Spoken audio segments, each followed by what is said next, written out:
जो लोग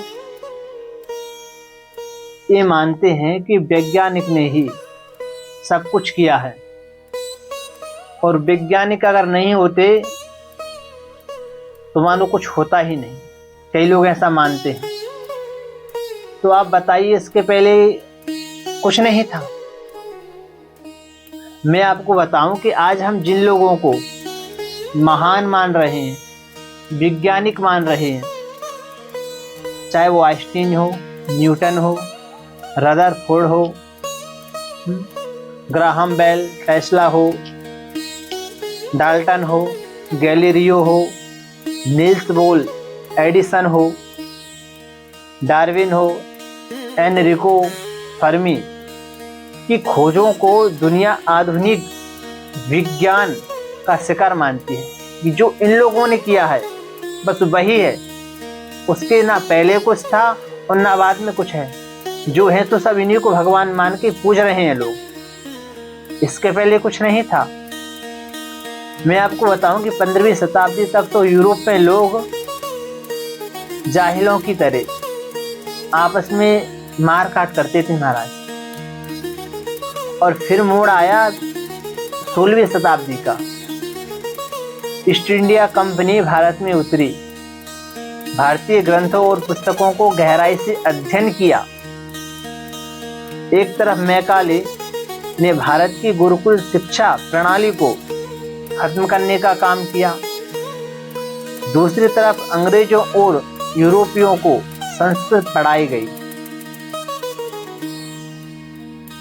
गीता उपनिषदों के अनुवाद कराए गए और पश्चिमी विश्वविद्यालयों में संस्कृत के अध्ययन केंद्र खोले गए। वहीं से पश्चिमी में अचानक विज्ञान की बाढ़ आ गई। हर वैज्ञानिक ने किसी न किसी भारतीय ग्रंथ या ऋषि के ज्ञान का अनुसरण किया।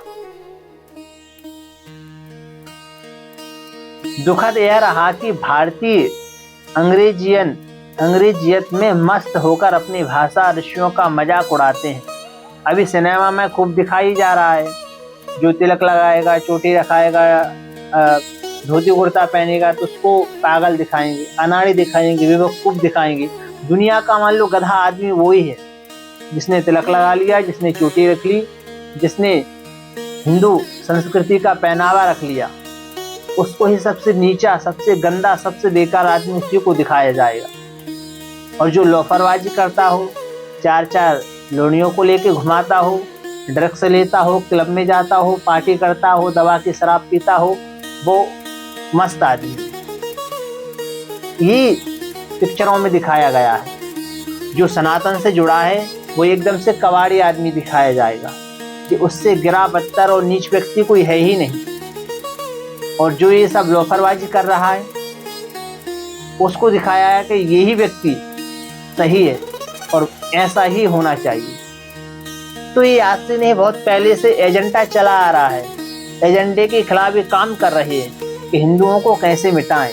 मैकाले ने भी पहले एक तरफ से धर्म ग्रंथों को मिटाया, दूसरा अपना उसने हस्तक्षेप किया।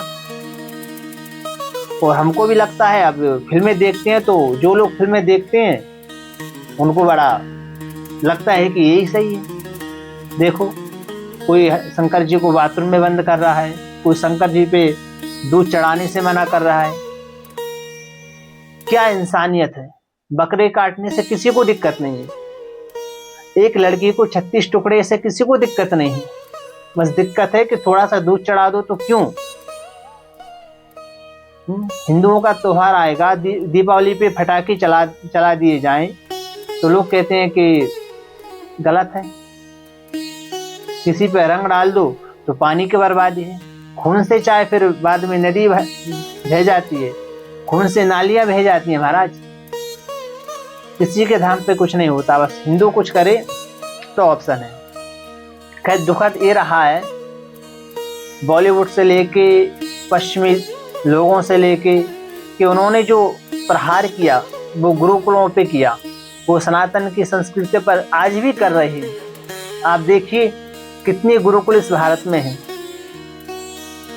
आपको कितने गुरुकुल देखने को मिल जाएंगे जो संस्कृति को बचा रहे हैं, जो वेदों को बचा रहे हैं।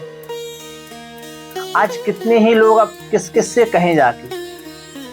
खैर, तो मजाक उड़ाया जाता है हिंदू व्यक्ति का जो अपनी वेशभूषा, अब हिंदू भी कई इस प्रकार के हैं कि ना सिका है, ना जनेऊ है, ना तिलक है, उनको खुद शर्म आती है और टाई बेल्ट लगा के बढ़िया जाते हैं। तो फिर उनको गौरव अपने आप में प्राउड फील होता है कि हम ही सब कुछ हैं। तिलक लगा लेंगे तो पता ही नहीं महाराज क्या हो जाएगा। तो जबकि यूरोप में इन्हीं शास्त्रों ने अमूल्य रत्न निकाले हैं। हमारी वैदिक संस्कृति से ही जितना यूरोप विकसित हुआ है, मैं आगे आपको बताऊंगा कि डाल्टन ने साफ कहा था, डाल्टन, मैंने परमाणु सिद्धांत भारतीय ग्रंथ पढ़कर बनाया, ये व्यक्ति कह रहा है, और हमने अपने ऋषियों की संस्कृति को नहीं माना।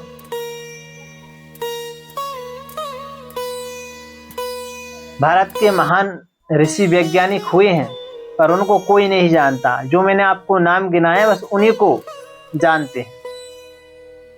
आचार्य कणाद हुए महाराज, ईसा से 600 वर्ष पहले ही परमाणु अणु की संरचना और सिद्धांत बताया। अब सोचिए, ईसा से 600 वर्ष पहले आर्यभट्ट शून्य और ग्रह गति का रहस्य खोला। ब्रह्मगुप्त गणित और खगोल विज्ञान की नई ऊंचाई दी। भास्कराचार्य बीजगणित, कलन और ग्रहों की चाल पर अमूल्य शोध। सुश्रुत शल्य चिकित्सा सर्जरी की जनक। चरक आयुर्वेद के महान आचार्य। पतंजलि योग और ध्यान में महामनीषी। और भी हमने आपको बहुत पहले बताई हुई है कि महाभारत में ऐसे महाभारत हो अथवा रामायण हो, कोई भी धर्म ग्रंथ देख लें, आज ऐसा कोई वैज्ञानिक है जो टूटी हुई हड्डी को मात्र 10 से 12 घंटे में जोड़ दे। पर हमारे पास ऐसी औषधि थी महाभारत काल में। जिन्होंने महाभारत पढ़ा है वो जानते हैं कि जो योद्धा युद्ध भूमि में हताश या घायल हो जाते थे, कोई हड्डी टूट जाती थी, तो वो कैसे कौन सी औषधि प्रयोग करते थे कि सुबह तक फिर तैयार होकर युद्ध में जाते थे।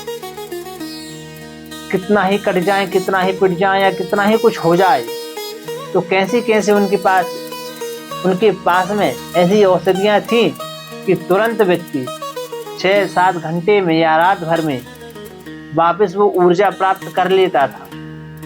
ये आयुर्वेदिक है। तो बहुत सारी चीजें ऐसी हैं कि हमने जो संस्कृति से धर्म से छोड़ दी हैं और आज जो चल रहा है उसी को परमात्मा माने बैठे। इसमें ह्रास हिंदुओं का ही है, पतन हिंदुओं का ही है, क्योंकि जो व्यक्ति एजेंडा करके चल रहा है उनको तो चलना ही है। अगर हम अपनी संस्कृति पे वापस नहीं आए, आप सोचिए 100 घर ऐसे होंगे महाराज, 100 घर में आप जाएं तो मुश्किल से मुझे लगता है 10 घर ऐसे मिलेंगे जहाँ पे आपको जनेऊ मिल जाए, तिलक मिल जाए, सिक्का मिल जाए। 90 घर आज हिंदुओं के ऐसे होंगे ना जिनके पास जनेऊ है, ना सिक्का है, ना तिलक है, और ना वो अपनी परंपराओं के बारे में जानते हैं।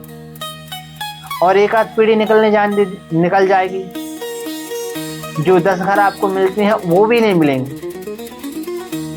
तो हम अपने धर्म ग्रंथों से, अपनी परंपराओं से सबको छोड़ रहे हैं हमारा।